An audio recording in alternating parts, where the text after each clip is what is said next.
ناظرین، ایک سال قبل جب پی ڈی ایم کی حکومت بنی اور مفتی عبدالشکور نامی ایک گمنام اور درویش انسان کو اتنی بڑی وزارت دی گئی تو مجھ سمیت سب لوگ حیران اور پریشان ہو گئے۔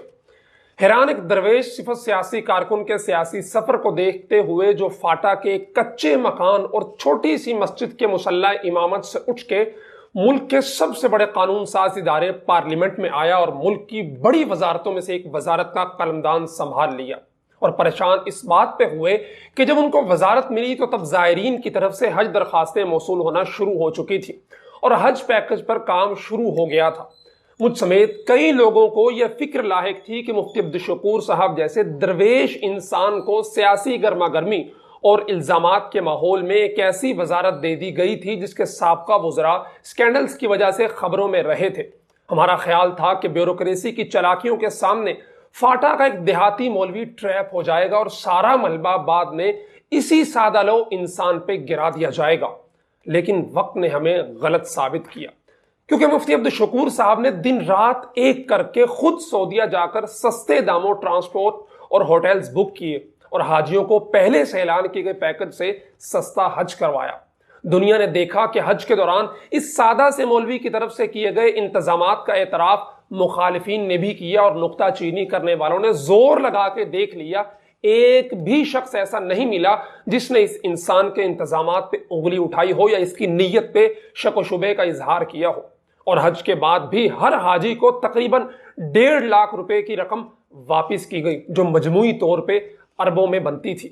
ایک ایسے ہیرا صفت شخص کی ناگہانی موت کی خبر جب ملی تو گہرا صدمہ دے گئی۔ پشتو زبان کے خطیب اعظم، زبان و بیان کے جادوگر اور لاکھوں دلوں پہ راج کرنے والے مبلغ مولانا بجلی گھر فرمایا کرتے تھے کہ مفتی محمود وفات پا گئے تو لوگ ایک جانب ان کی کچی جھونپڑی کو دیکھ رہے تھے اور دوسری جانب جنازے میں امڑ آنے والے عوام کے جم غفیر کو دیکھ کر محو حیرت تھے۔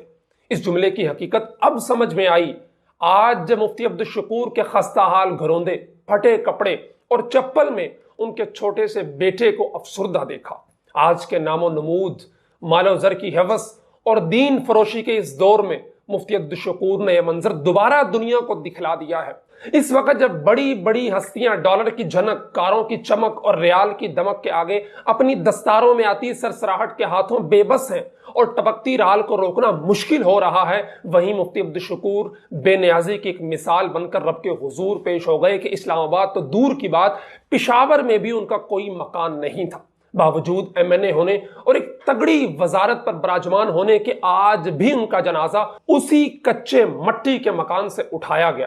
وفاقی وزارت برائے اوقاف و مذہبی امور زیادہ مال بنانے والی وزارتوں میں سے ایک سمجھی جاتی ہے، اور ماضی میں اس سے بہت زیادہ کرپشن کے سکینڈلز یہاں بیٹھنے والے وزراء پر لگتے رہے ہیں۔ حج و عمرہ کے انتظامات میں رشوت و کرپشن نہ ہو تو بھی اس کے علاوہ تحفے تحائف اور دیگر لوازمات کے بے تحاشا مواقع کھلے رہتے ہیں۔ عرب شیوخ کے ساتھ رابطے، بین المذاہب ہم آہنگی کی انٹرنیشنل کانفرنسز، ڈائیلاگز اور سیمینارز سمیت اقلیتی کمیونٹیز کے ایشوز وہ معاملات ہیں جو مال و دولت بنانے کے ایک بہترین موقع ہوتا ہے اور ایک بہترین ذریعہ ہوتا ہے۔ لیکن مفتی عبدالشکور کیا سادہ آدمی تھا، کہیں درخت کے سائے میں بیٹھا ہے، کہیں پشاوری چپل پہن کر سادہ قبائلی پٹھان بن کر فٹ پاتھوں پہ پیدل چل رہا ہے۔ نہ پروٹوکول، نہ سیکیورٹی، یہاں تک کہ ڈرائیور تک نہیں۔